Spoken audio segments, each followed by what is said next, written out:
बहुत पुरानी बात है। अरावली की घनी भीतरी श्रृंखलाओं के बीच, जहां सूरज की रोशनी भी मुश्किल से जमीन तक पहुंचती थी, वहां सोमदत्त नाम का एक साधु तपस्या करता था। उस वीरान जंगल में जीवन कठिन था। पानी के स्रोत ना के बराबर थे, केवल कुछ छिपी हुई प्राचीन बावड़ियां ही थीं। सोमदत्त को भगवान की तपस्या के सिवा किसी चीज से लगाव नहीं था, सिवाय एक चीज के, लकड़ी की नक्काशी। जब वो कठोर तप से थकता तो सूखी लकड़ियों को उठाकर उन्हें अद्भुत पशु पक्षियों का रूप देने लगता। सोमदत्त के एक गुरु थे, परम तेजस्वी आचार्य भार्गव, जो कभी कभी अपने इस एकांत प्रिय शिष्य को देखने आया करते थे। एक दिन जब आचार्य भार्गव आए तो कुटिया के बाहर बैठे थे कि कुछ धूर्त कौवों का एक झुंड आया। वे कांव कांव करते हुए झपट्टे और इससे पहले कि कोई समझ पाता, एक कौवा उनका प्रिय रुद्राक्ष जड़ित कमंडल चोंच में दबाकर उड़ गया।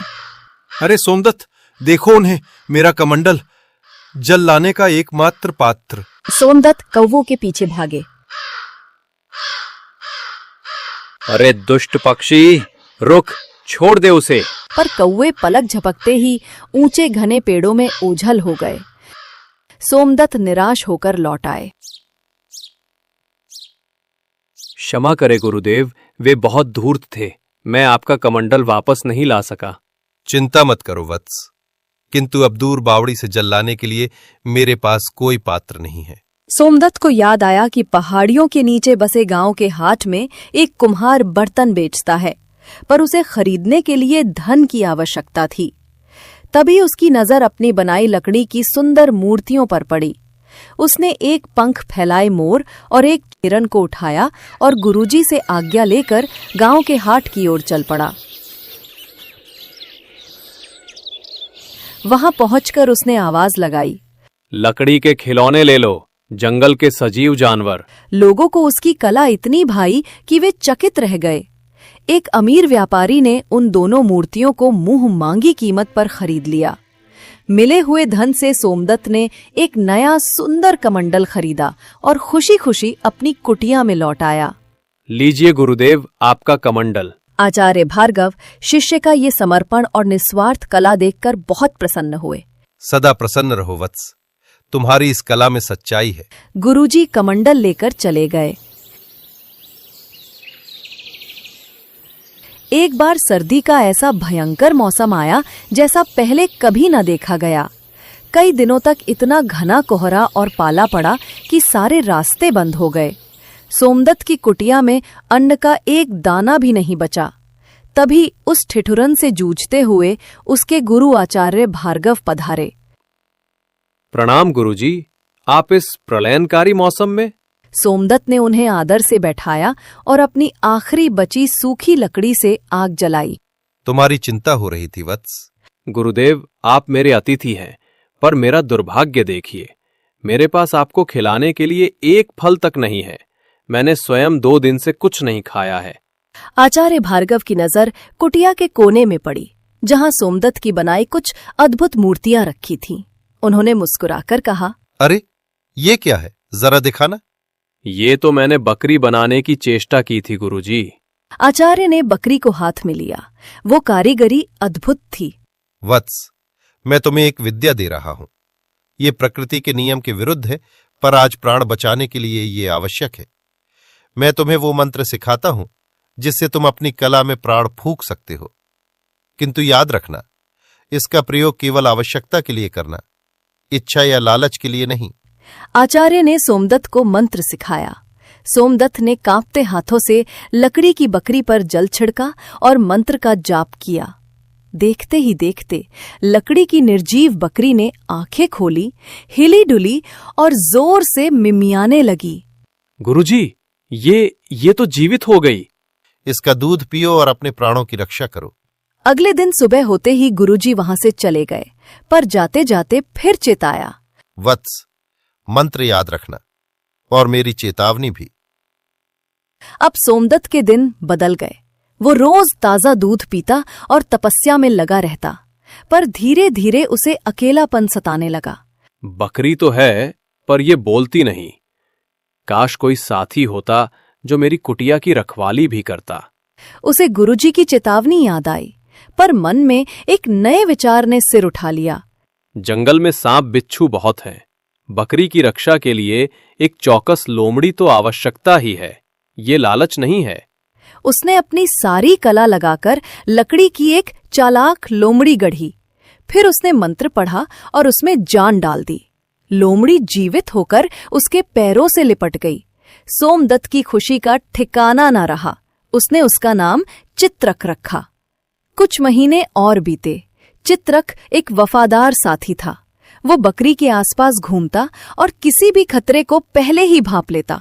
पर अब सोमदत्त को एक नई प्रबल इच्छा ने घेर लिया। ये चित्रक कितना चतुर है, पर गूंगा है।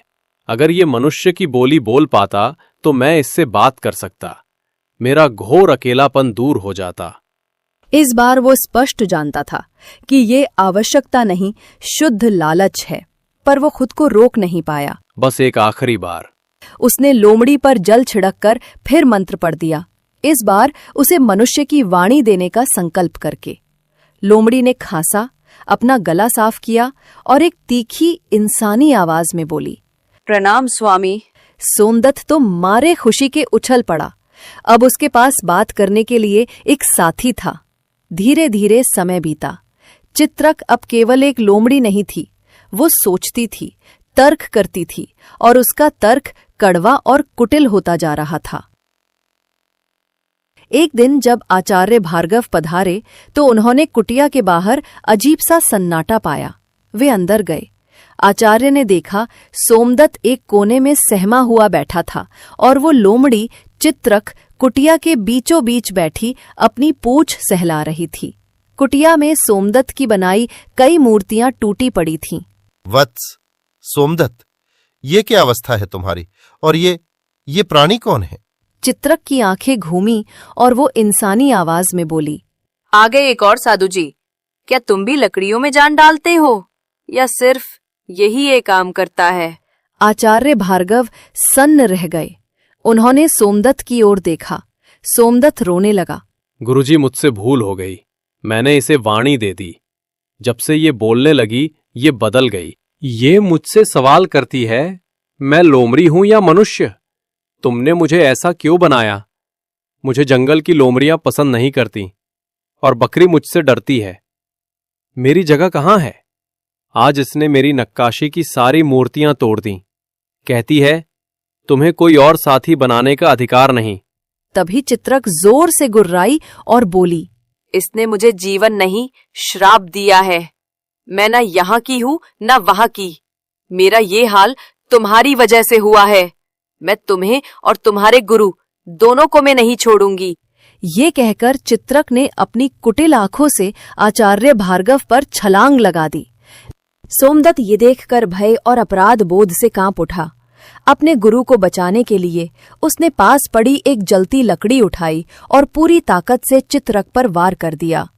जैसे ही जलती लकड़ी लोमड़ी से टकराई, एक दर्दनाक चीख गूंजी और वो वापस लकड़ी की बेजान मूर्ति में बदल गई, लेकिन उसका चेहरा पीड़ा और क्रोध में तना हुआ था।